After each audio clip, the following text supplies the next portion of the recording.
라운법률TV 상가 오피스텔 재건축.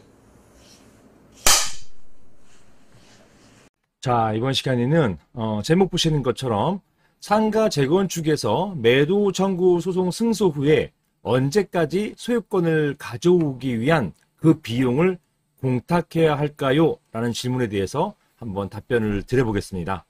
즉, 매도소송 승소했어요. 매도소송 승소하면은 이 매도소송은 소송의 이름이 매도소송이 아니라 소유권 이전 등기 소송입니다. 이런 이전 등기 청구 소송에서 승소했으면 그 승소 주문이 소유권을 이전하라. 다만 얼마를 내고 이렇게 나오는 거거든요.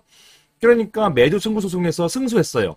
그러면 이제 비용을 내거나 공탁을 해야 되는데 이 공탁하는 시기가 있느냐? 이런 질문이에요. 이게 실무에서 문제되는 게 이런 매도 소송하면서 돈을 미리 만들어 놓고 매도 소송하는 게 아니고 그때그때 돈을 빌린단 말입니다. PF 같은 자금 조달을 통해서 돈을 빌리는데 이때 이 시기에 맞춰가지고 돈을 빌리게 되어 있는데요. 이게 PF가 어려울 때가 있어요. 자금 조달이 어려워가지고 제때 비용을 내거나 공탁하지 못하는 경우가 생긴단 말입니다.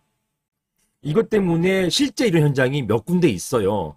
자금 조달이 어려워서 매도 소송에서 이겼어요. 매도 청구 소송에서 이겼음에도 불구하고 돈을 못 내고 또는 공탁을 못하고 소유권을 못 가져오는 현장이 있습니다. 자, 이런 경우에 기간이 있느냐? 이렇게 비용을 내고 공탁해야 되는 기간이 있느냐? 만약에 이러한 기간이 지나면 혹시 너무 오래되면 공전에 있었던 매도 청구 소송까지도 영향을 미치는 것, 예를 들어서 뭐 무효가 된다든가 이런 소유권 이전 등기를 못하게 된다든가 이런 어떤 제약이 발생하는 거 아니냐?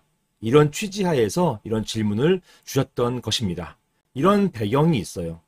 자, 여기에 대해서 한번 살펴볼 텐데요. 제가 한번 질문부터 읽어보겠습니다.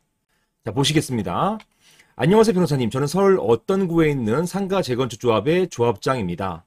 다름이 아니고 저희가 상가 재건축을 추진해서 재건축에 동의하지 않는 구분 소유자들을 상대로 매도 청구 소송을 제기하였고 이 매도 청구 소송은 방금 말씀드린 것처럼 그 소송의 이름이 매도 청구 소송이 아니에요.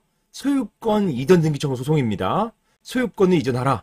얼마를 주고 이런 판결을 받는 그런 소송이 되겠습니다. 자, 그렇게 해서 최종적 승소했고 이제 돈만 내면 매도 금액, 이 법원이 정해주는 매도 금액을 내면은 소유권을 이전받아 올 수 있게 되는 것입니다. 자, 그런 상태가 됐어요. 그런데 매수자금 조달이 어려워서 매도 청구 소송 승소 이후에 무려 2년이 지나도록 아직 비용을 지급하지도 공탁을 하지도 못하고 있습니다. 이건 매도 소송 당한 사람도 황당한 얘기예요. 돈도 주지 않고 있어요. 이것도 역시 황당한 상황이 된 것입니다. 자, 이렇게 이처럼 매도 소송이 끝난 이후로 매도 비용을 공탁하지 않은 채 또는 주지도 않은 채 오랜 기간이 지나도 괜찮은 것인가요? 기존 매도 청구 소송 승소 판결에 영향을 주는 것은 아닐까요? 적어도 언제까지 공탁을 해야 되는 것일까요?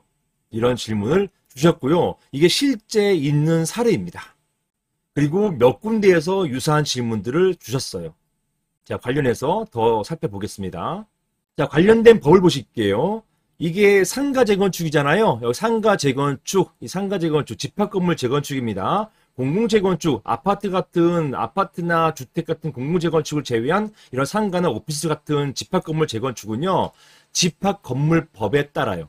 집합건물법에 따라가지고 재건축을 할 수 있습니다. 제가 이런 집합건물 재건축을 많이 했죠. 굉장히 많이 했고, 지금도 많이 하고 있고, 그렇습니다.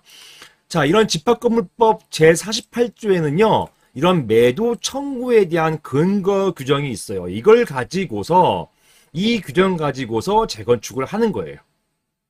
보시는 것처럼 제1항에 재건축 결의가 있으면 집회를 소집한 자는 지체 없이 그 결의에 찬성하지 아니한 구분 소유자를 상대로 해가지고 그 결의 내용에 따른 재건축에 참가할 것인지 여부 회답할 것을 촉구하고요.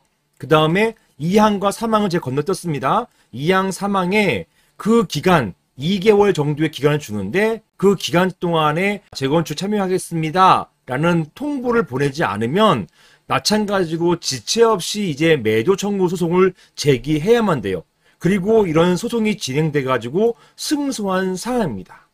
자, 여기에 이양의 기간, 이게 2개월이에요. 2개월 지나면 재건축 결의에 찬성한 각 구분 소유자, 재건축 결의에 따른 재건축에 참가할 뜻을 회답한 구분 소유자, 저 참가할게요. 이런 분들이 그렇게 참가하지 않겠다는 뜻을 회답한 구분 소유자, 즉 미동의자입니다. 재건축 미동의자를 상대로 해가지고 어떻게 해요? 구분 소유권과 대지 사용권을, 이건 항상 합쳐지는 거죠. 구분 소유권과 대지 사용권은 합쳐집니다. 이게 아파트 같은 공공재건축은 구분 소유권 따로, 대지도 따로 이렇게 매도 청구할 수 있는데, 이런 집합건물 재건축에서는 구분 소유권과 대지 사용권은 항상 일체성, 같이 있기 때문에 각각 대지만 따로 매도 청구할 수 없어요. 자, 이 말씀은 사실 되게 디테일한 부분이거든요.